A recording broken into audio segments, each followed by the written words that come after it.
Həkimlər deyirlər ki, maqnit qasırğası zamanı insanlarda halsızlıq, yorğunluq, ürək bulanması, təzyiqin yüksəlməsi, ürək döyüntüsündə artma şikayətlərinin çoxalması, bəzi xəstələrdə isə şəkərin yüksəlməsi kimi hallar müşahidə olunur.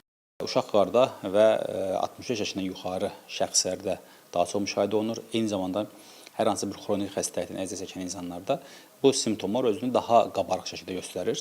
Xüsusən də şəkərli diabetlə əziyyət çəkən insanlarda, ürək-qan damar sistemi xəstəliyi olanlarda, yüksək təzyiqi olanlarda, qalxına bənzər vəzi xəstəlikləri olan insanlarda bu simptomlar özünü biraz daha qabarıq şəkildə göstərir.